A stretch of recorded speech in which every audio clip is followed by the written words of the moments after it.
We also saw, just a short while ago, we had people in kayaks in mid-city. That's where Ashlyn Brothers was. I don't know what the situation is there now with the water. Has it receded, Ashlyn? Well, Megan, Liz, yes. As far as that area is concerned, it's definitely still an issue. At least it was about 30 minutes ago when we were there. We have now migrated to the Broadmoor area, and things are looking pretty poor. I will say this right here, what you're seeing is a common occurrence, okay? So in this area, you're seeing a lot of side streets taped off, and as I duck down over here, this is a good sign. Okay, an hour ago, this would not have been visible, but now the drains, they're working into overdrive. So if you can see, as I walk to my right, your left, we're going to come over here and just look and see just the sheer magnitude of what these drains are doing in order to try and clear these streets. As I walk closer to the drain, I am getting knee deep in the water, but you can kind of see how quickly the water is going down the drain system. You can see also along Napoleon,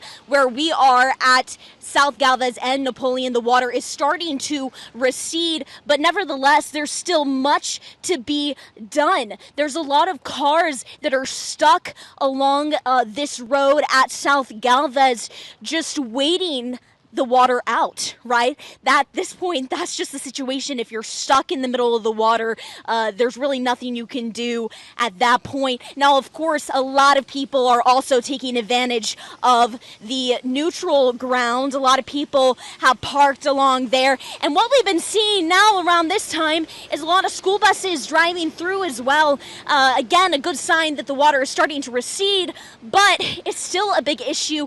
A good thing, again, as we try to focus on the positive of the situation, is that a lot of these homes are a little bit higher up. So we're not seeing the water necessarily creep into the homes themselves, though we are seeing some damage within the garages. So if you have a lot of stored items in there, a lot of keepsakes, which a lot of people tend to do, that's going to be a bit of an issue. So if you haven't already, maybe move those boxes up to higher ground. But as we walk a little bit further along Napoleon, which, as we know, is notorious for flooding, we're going to see the floodwaters continue along this area. Again, to my left, we've got neutral ground parking. To my right, we've got a lot of areas that are taped off.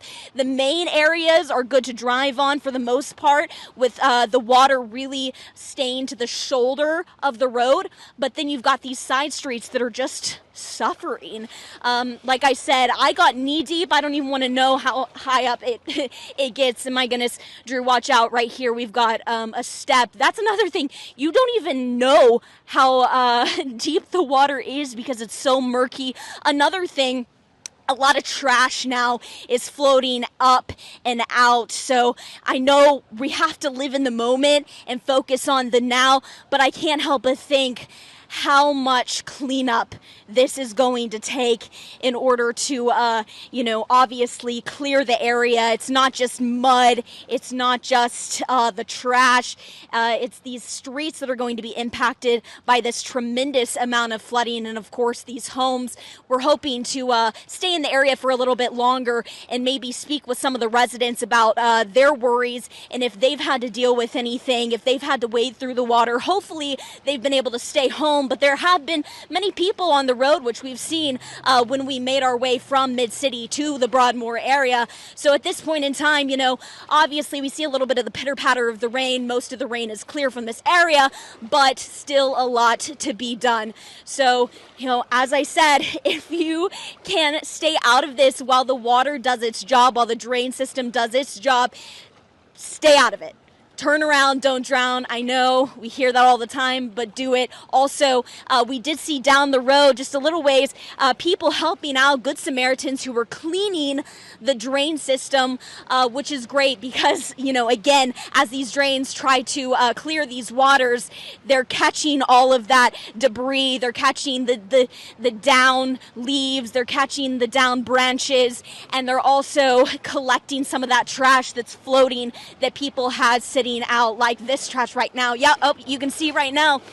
Drew, is this a a drain system that's working into overdrive. You can see the little swirl, but yeah, all of this it has to fight through as well. So even though it's working rapidly, it still has a lot of work to do. So again, plenty of crews out showing what the situation is like, but here in Broadmoor, a lot of water still resting on the roads, a lot of roads looking more like lakes. I'm going to send it back to you guys in the studio, reporting live in New Orleans. Ashlyn Brothers, Fox 8, Local First. All right, thanks, Ashlyn. You know, the only good news is that they're seeing that water going down the drain. Yeah, you're seeing that drain, and we've seen in the past that sometimes when you choose to walk through that water, the sewage system could be backed up too. Oh, yeah. So there's You so wanna be many careful with reasons that. just to stay out of that. Yeah.